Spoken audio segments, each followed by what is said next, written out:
You ever walk into a room so thick with tension, it feels like you're breathing concrete?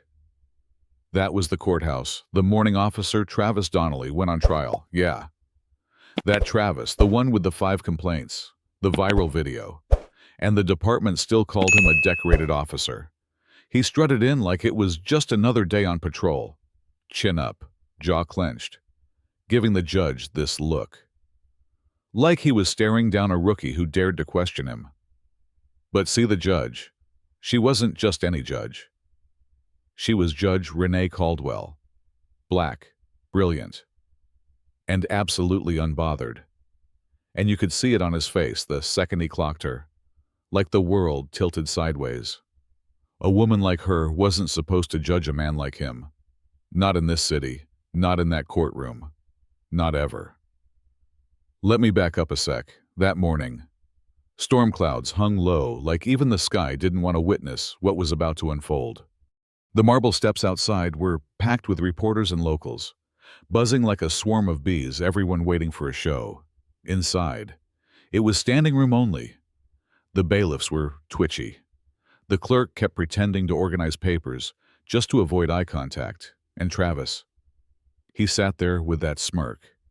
You know the one, like justice was some kind of joke and he was in on the punchline. Then she walked in. Judge Caldwell didn't need a bailiff to announce her. Her heels did the talking. Click, click, click. Every step a statement. She took her seat without breaking stride, dropped that gavel like thunder. And just like that, the room straightened up. Not from fear from presence. But Donnelly, he took it as a dare. The prosecution laid out the evidence. Forensic records, a slashed-up dash cam, radio logs that didn't match, and body cam footage. Oh, the best parts were missing. Every witness chipped away at his story like they were peeling paint off a wall and underneath was rot. But Donnelly, he just rolled his eyes, muttering under his breath. Judge Caldwell finally snapped. Not in anger, just with clarity. You will remain silent.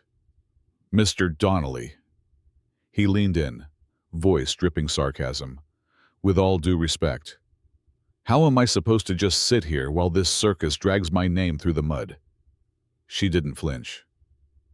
You're here to listen. That's what the accused does. Even the bailiff's hand drifted toward his holster. The air got tight, like the whole room was holding one breath, waiting to see who'd blink first. And then the twist. The prosecution brought in a surprise witness, Sergeant Leo Martinez. Nobody expected him to show. See, Leo had filed a formal complaint against Donnelly years ago, back when he was just a rookie. Said he saw body cam footage being edited and worse. Said complaints kept getting buried. And for a second, Donnelly, the smirking, sneering tough guy, cracked. He stood up, chair scraping loud like a gunshot. You think I'm scared of you? He shouted at Caldwell. You think someone like you gets to decide my fate? I bled for this city. His lawyer was practically on the floor begging him to sit. Bailiffs started to move, and then he reached inside his coat. Everything slowed.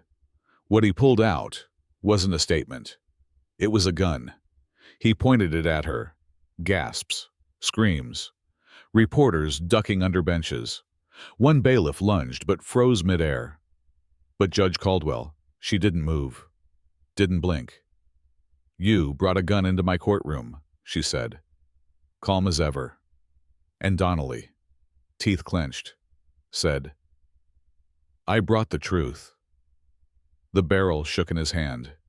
He ranted about betrayal, about being made the villain, about how nobody stood by him anymore, and Judge Caldwell just kept talking, steady, unshaken. You're not standing here for justice, Travis. You're standing here because you lost control. And every time you abused that badge, you chose this ending, and that's when it happened. He raised the gun again and fired. The shot cracked like lightning. People screamed, but Caldwell, still sitting, wasn't hit. The bullet embedded in the bench, inches from her heart, Homoto, Smoke curled from the wood. Donnelly froze. And then it was over. SWAT burst in. Shields raised, rifles drawn. He dropped the gun, dropped to his knees. They cuffed him, dragged him out. The silence after that was louder than the gunshot. But that wasn't the end. Back in chambers, Caldwell didn't take a breath. She pulled every file tied to Donnelly's name, internal memos, dismissed complaints, every paper trail that reeked of cover-up. And then she called investigative reporter Mira Lane. Together, they traced every redacted document, every reassigned officer, every whistleblower forced out of the department. It wasn't just Donnelly. It was a system. A chain of silence wrapped tight around City Hall, the precinct, even the DA's office. Detective Harold Chen showed up that night, folder in hand, with even more dirt. Turns out Donnelly had been moved 3 times. Every time things got too hot. He just got a new badge and a clean slate. Caldwell made a decision that night, dragged the whole rotten mess into the light, within days. Mira Lane's expose went live. Names, dates, quotes. No more anonymous whispers, it was fire. Oversight hearings followed. Protesters gathered outside City Hall. No rage, just resolve. Internal affairs got dissolved. Union reps scrambled, and across town, mothers painted names of victims on a courthouse wall. It started with chalk, then marker, then paint. That mural's still growing. And Donnelly, the tough guy. He sat in a courtroom weeks later, same seat. Same judge, but this time, head down, the verdict guilty. On every count. And when the mayor tried to call Caldwell reckless, said she was destabilizing the city, she didn't flinch. Just said, "I'm moving at the speed justice demands." Now, kids learn about her in civics class. Teachers tell her story. And people stop her on the street just to say thank you. And that mural. It's a monument now. So tell me, was that justice? Or just the first swing at something bigger?